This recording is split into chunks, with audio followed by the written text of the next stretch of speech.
bubarin DPR. Mental manusia yang begitu adalah mental orang sedunia.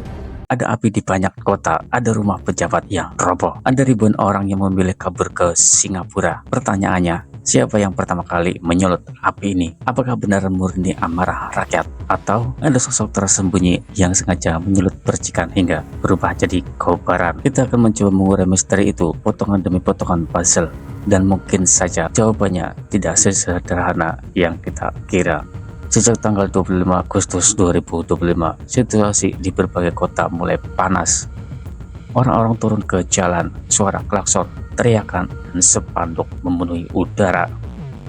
Hari demi hari, bara itu makin membesar. Hingga akhirnya pada 29 Agustus, banyak kota seakan terbakar. Bukan hanya oleh api yang terlihat, tapi juga oleh amarah yang mendidih di dada rakyat. Puncaknya terjadi pada 30 Agustus 2025. Massa people power bergerak liar. Mereka tak sekadar berorasi, tetapi merampas aset, menghancurkan simbol kekuasaan. 4 anggota DPR jadi sasaran: Sahroni, Uya Kuya, Nafa Urbach, dan Eko Patrio. Dan rumah Menteri Keuangan Sri Mulyani ikut jadi korban.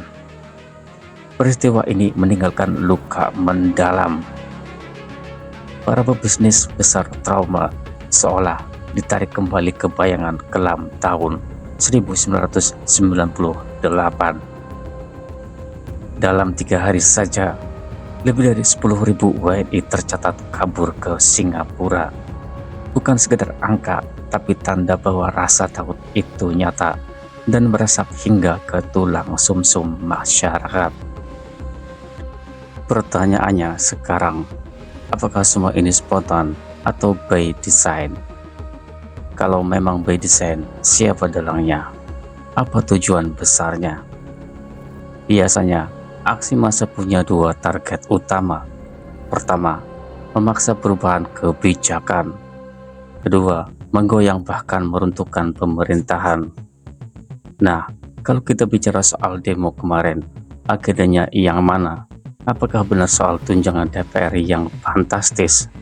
Atau malah ada rencana lebih ekstrim, membubarkan DPR? Tapi coba renungkan, kalau DPR bubar, siapa yang diuntungkan? Apakah pemerintahan jadi lebih mudah dikelola? Belum tentu, justru bisa jadi makin kacau. Ada pula teori lama yang muncul kembali, konflik senyap antara polisi dan militer. Sejak reformasi, TNI kembali ke barak, sementara polisi makin dominan. Ketidakseimbangan ini katanya menimbulkan rasa tidak adil. Lalu ada spekulasi, demo kemarin dijadikan alasan untuk membuka pintu darurat militer. Tujuannya agar TNI kembali dominan dan polisi dipaksa mundur. Tapi logikanya Presiden di Indonesia punya kuasa penuh. Kalau memang mau mengubah, tinggal ubah undang-undang, ganti Kapolri, selesai tanpa perlu korban jiwa. Jadi, apakah ini benar skenario militer atau hanya imajinasi kosong yang terlalu jauh? Spekulasi lain lebih mengejutkan, katanya demo kemarin untuk mempercepat jalur kekuasaan. Targetnya menjadikan Gibran naik lebih cepat jadi presiden. Tapi mari kita pakai logika sederhana. Gibran sudah punya jalur yang jelas. 10 tahun lagi 2034, jalannya sudah sangat terbuka. Lalu kenapa harus terburu-buru lewat jalur chaos? Bukankah jalur konstitusional jauh lebih aman, lebih pasti? Jadi, kalau memang ada skenario ini, rasanya terlalu dipaksakan, bukan? Skenario berikutnya, keterlibatan oligarki, terutama dari sektor energi dan minyak. Ada yang bilang mereka tidak senang dengan kebijakan pemerintah, lalu menggunakan demo sebagai alat untuk melemahkan Prabowo. Apakah mungkin Bisa saja, tapi jujur hingga hari ini bukti konkret masih samar. Isu ini berseliweran, namun siapa yang bisa menunjukkan bukti nyata belum ada. Tapi jangan lupa, ada kemungkinan paling sederhana, ini murni suara rakyat. Pajak yang berat, usaha sulit, pekerjaan langka, biaya kesehatan mahal, hidup makin sempit. Ketika semua itu menumpuk, rakyat tak lagi tahan. Ledakan pun terjadi.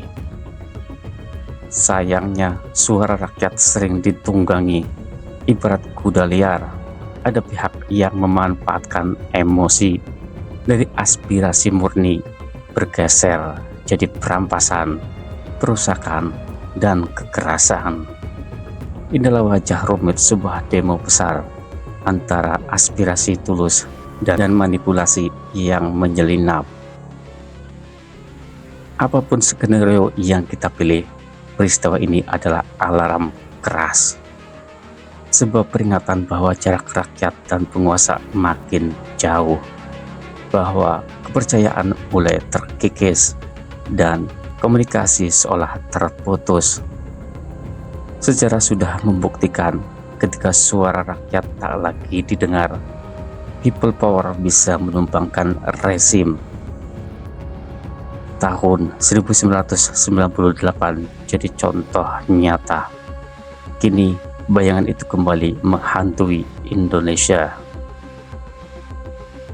Di tengah situasi genting ini, Presiden Prabowo memanggil para elit partai dan pejabat tinggi negara. Pertemuan penting, tapi anehnya tidak ada Jokowi, tidak ada juga Gibran. Publik pun bertanya-tanya, apakah ini hanya kebetulan atau ada pesan tersembunyi di balik absennya mereka? Kadang kursi kosong bisa lebih berisik daripada yang duduk di dalam ruangan. Jadi Bulgers, peristiwa ini ibarat puzzle besar. Ada potongan tentang DPR, ada potongan tentang polisi dan militer, ada potongan tentang Gibran, ada potongan tentang oligarki, dan ada potongan terbesar, suara rakyat itu sendiri. Mana yang benar?